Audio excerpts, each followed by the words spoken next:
As expected कल की 2898 AD movie का अपडेट आया है, जहां ये मूवी 27 जून 2024 पर पोस्टपोन कर दी गई है। अब उसके आने में थोड़ा टाइम है, तो चलिए उसके बारे में थोड़ा सा जान लेते हैं इस वीडियो के अंदर। तो कल की मूवी इस साल की और आने वाले कई सालों तक की बिगेस्ट मूवी बन सकती है इंडिया की। अब इस वीडियो में कई थ्योरीज भी होंगी, तो एक्सपेक्टेशंस उतना ही रखना जितना मूवी से आप डिसअपॉइंट नहीं हो। तो सबसे पहले हम बात करते हैं अमिताभ बच्चन के कैरेक्टर अश्वत्थामा के ऊपर, क्योंकि कल की मूवी की टाइमलाइन एक्चुअली में महाभारत से लेके कलयुग के अंत तक फैलने वाली है। और इस पूरी टाइमलाइन में अगर कोई कैरेक्टर जिंदा है तो वो है अश्वत्थामा।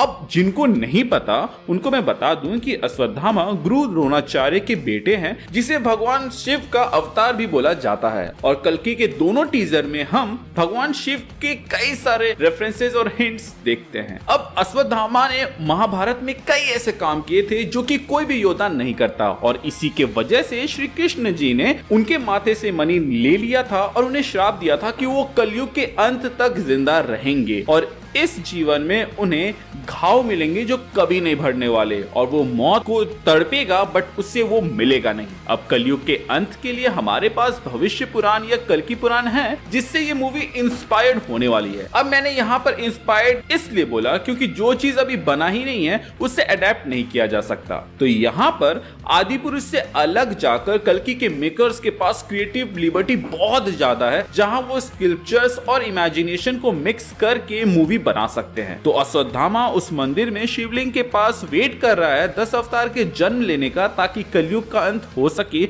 और वो अपने कर्ज से फ्री हो सके। अब बात करते हैं इस मूवी के मोस्ट इंपॉर्टेंट कैरेक्टर के बारे में, जो कि है भैरवा, जिसे प्ले कर रहे हैं प्रभास। ये कैरेक्टर इस पोस्ट एपोकलिप्टिक काशी सिटी में एक चोर और एक रेबल है। वो यहाँ ही पैदा हुआ है और बड़ा हुआ है और लोगों की मदद करता है, जिसको आप इस टाइम का रॉबिन हुड कह सकते हो। और वो एक फन कैरेक्टर भी होने वाला है, ऐसा सुनने में आया है, जो कि उतना सीरियस नहीं होगा। बट प्रभास के फेस को देखकर ये थोड़ा सा डाउटफुल लगता है, क्योंकि प्रभास के फेस में सीरियसनेस ज्यादा सूट करती है रादर देन फन वाला भाई।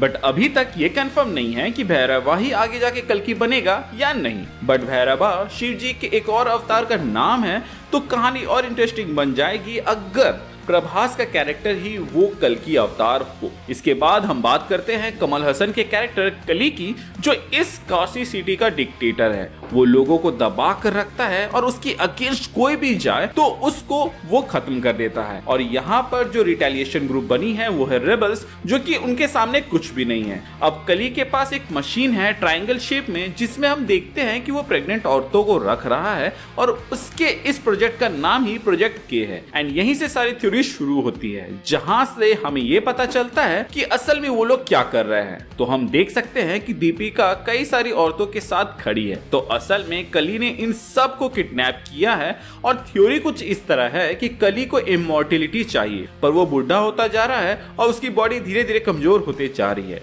वो इन औरतों का यूज करके वहां अपने लिए एक पावरफुल बॉडी ढूंढने की कोशिश कर रहा है, एक नया सीड जो इनसे पैदा हो, और वो अपनी कॉन्शियसनेस उस सीड के अंदर डाल दे। पर कोई भी औरत उस मशीन के पावर को नहीं झेल पा रही। मे बी वहीं पे दीपिका काम आएगी और कली को अपने प्लान को सक्सेसफुल करने का तरीका मिल जाएगा। पर दीपिका वहां से भाग जाएगी और रेबल्स एंड कली के आर्मी के बीच में एक युद्ध छिड़ जाएगा, जहां कली रेबल्स को पकड़ लेगा और वो भैरवा को अपने लिए काम करने पे मजबूर करेगा। और यहीं पर हमें भैरवा वर्सेस अश्वत्थामा देखने को मिले, जिसके बाद से अश्वत्थामा भैरवा को जो होने वाला है उसके बारे में बताए या फिर उसको गाइड करे और सही रास्ता दिखाए। पर ये बस एक थ्योरी है टीजर में दिख रहे सीन्स को लेकर। बाकी कल्कि एक बिल्कुल फ्रेश स्टोरी होने वाली है, हमारे स्क्रिप्चर से इंस्पायर्ड, जिसमें हमें कृष्ण जी और महाभारत के भी कुछ ग्लिम्स देखने को मिलेंगे। उसके अलावा हमें शायद बाकी चिरंजीवी भी देखने को मिल जाए, जैसे भगवान हनुमान जी, क्योंकि वो भी इस समय भगवान विष्णु के 10 अवतार के पास आएंगे ही। और इसीलिए शायद तक टीजर में हमें शिव जी को लेकर इतने सारे हिंट्स, क्योंकि कल्कि चाहे मेन सेंटर हो स्टोरी का,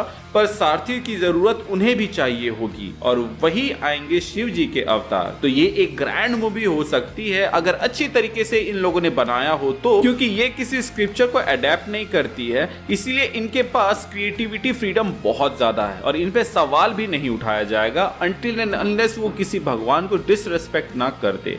पर इन टीजर्स के पीछे ये बहुत कुछ छुपा रहे हैं, जो या तो बहुत बड़ा कुछ होगा या फिर मे बी कोई सिंपल सी एक मूवी जो कि डेफिनेटली छाप छोड़ जाएगी, क्योंकि इससे पहले जो पोस्ट अपोकलिप्टिक वर्ल्ड वाली मूवी आई थी वो अभी तक दिमाग से उतरी नहीं है। एंड अगर आप लोगों ने उस मूवी को गेस कर लिया है तो कमेंट सेक्शन में जरूर बताना, और जिन्होंने गेस नहीं किया है उनको इसका जवाब मेरे अगले वीडियो में मिल जाएगा। Thank you for watching this video, stay tuned.